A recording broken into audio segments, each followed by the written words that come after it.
बाहर से तो कोई नहीं आया। इसका मतलब क्या इतना सारा खाना ये सब अकेले ही खाने वाले हैं? बहू, तेरे हाथों में तो सच में ही जादू है।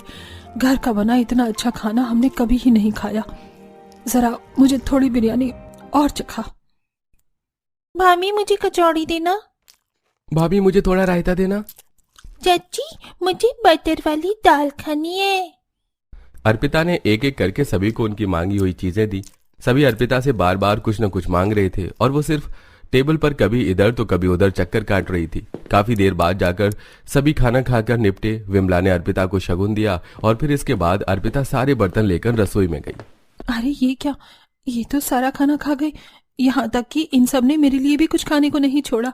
हे भगवान, मुझे खाता पीता ससुराल नहीं बल्कि पेटू राम ससुराल मिला है। थकी हारी अर्पिता ने अपने लिए थोड़ा सा अलग खाना बनाया। उसे पहली रसोई पर ही अपने लिए अलग खाना बनाना पड़ गया। अपने कमरे में जाकर अर्पिता ने खाना खाया।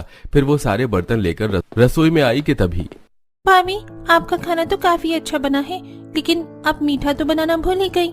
मेरा मीठा खाने का बहुत मन कर रहा है, आप थोड़ी सी खीर बना दो ना।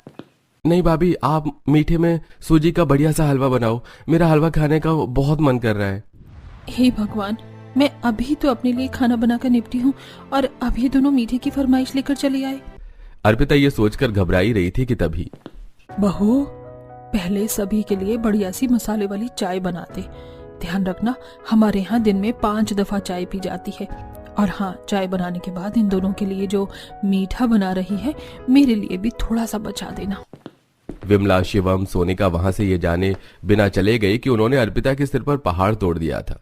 बेबस होकर अर्पिता ने सभी के लिए चाय बनाई और फिर अलग अलग सभी को चाय देकर आई। इसके बाद उसे हलवा और खीर बनानी पड़ी और अर्पिता को पूरा दिन रसोई में काम करते करते ही शाम हो गई।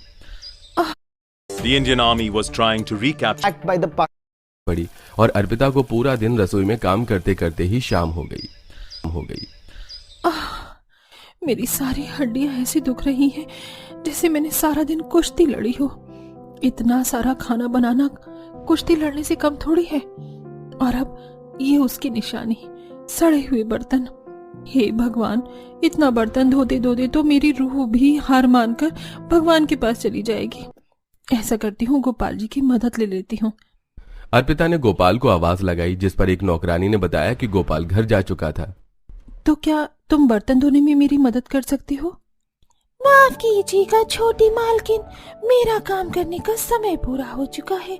अब मेरे घर जाने का समय है, इसीलिए मैं आपकी मदद नहीं कर सकती। ये कहकर नौकरानी भी अपने घर चली गई और अब अर्पिता के पास अकेले बर्तन धोने के सिवाय